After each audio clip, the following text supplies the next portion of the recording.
FareShare Glasgow helps our organisation by providing a range of foods that we're able to then give to service users when they're attending the service. We can provide lunches, and for our evening groups we can provide a bit of dinner. Oh, FareShare has helped us immensely, particularly for our service users. We've got a lot of people that come in that don't eat properly because of benefit cuts and things like that, and it's really making a lot of people quite anxious. So we know that by working with FareShare we can feed a lot of people in the community.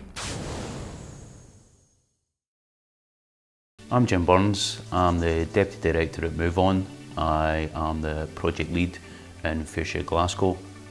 It's my role to oversee all aspects of the FareShare operations. FareShare Glasgow takes fit-for-purpose food from the main food and drink retailers.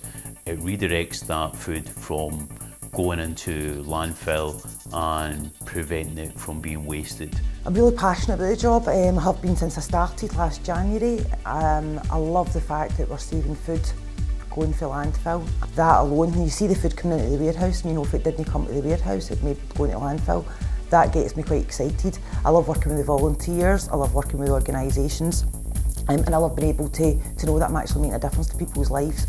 The food comes from a number of sources. It comes from mainly it comes from the major food and drink retailers.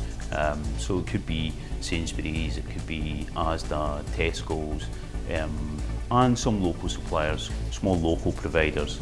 So that food, whether it's surplus food, whether it's been misbarcoded or it's been labelled wrong or labelled in a foreign language, comes from those big food and drink retailers to either central depot in the UK and then distributed to the FareShare franchisees, or on a local basis it comes straight to the FareShare Glasgow depot before it's then distributed to those that are affected by food poverty.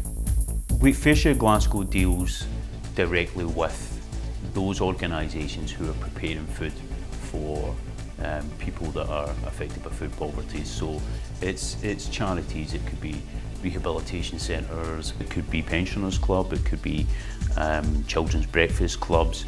It's organisations, charities that are not for profit, and we know for certain that those in need are getting that prepared food. FareShare Glasgow are a terrific organisation. As an addictions agency, we have folks coming in who are really struggling financially because of the way the benefit system and things are going at the moment. They're on reduced money, maybe £25, £30 a week, and they're really struggling. Previously we were supplying some homemade soup and some bread.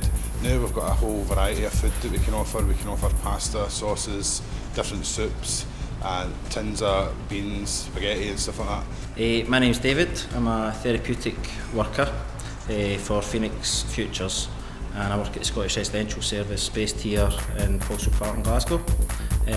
We're a residential service that supports people with alcohol and drug misuse issues.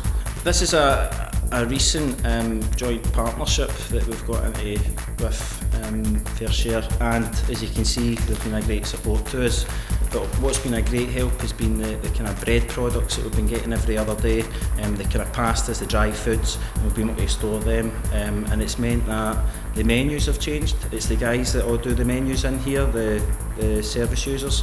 We don't employ any catering staff, so they devise the menus with one of the workers, and they've been a wee bit more creative.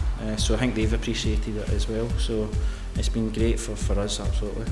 Our service users really appreciate it because they know that they can come in here and they can get fed, because there is a lot of problems out there in the community with benefit cuts and things like that. Food banks are doing good work, but the main difference between FareShare and a food bank is that food banks tend to take donated food.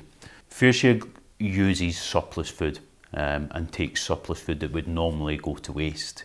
So we all take a lot of the surplus from big retailers and we'll use that food. We also deal directly with organisations who are feeding people, so we don't deal directly with providing food to individuals. It allows us to be able to trace the food, know where it's coming from, know where it's going to, and we can also ensure that the people that need it most are receiving it and they are getting fed from it. the way we work, we are very, very reliant on our volunteers. Our volunteers are very much involved in the operational side of FareShare Glasgow. It's a brilliant organisation to volunteer for.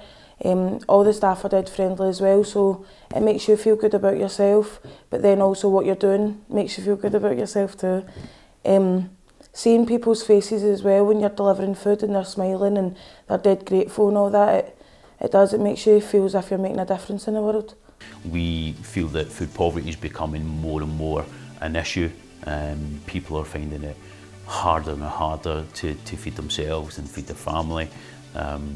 We find a lot more individual requests that are coming to us. We find a lot more people are accessing services that directly feed people in food poverty. So we know the demand's there. We've done our feasibility studies, but I think the change in economic climate, the change in certain welfare benefits has increased that need. For future-wise, we are no doubt that the FareShare Glasgow will be in demand and the need will certainly be there.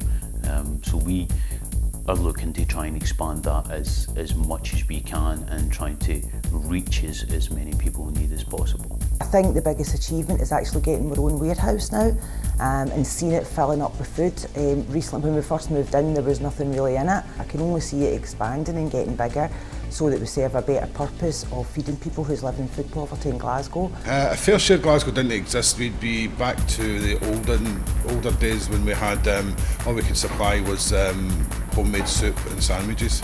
There would be no variations of the food that we could deliver. Nutritionally, we're giving them a far more balanced diet, and nutrition and recovery go hand in hand as far as I'm concerned.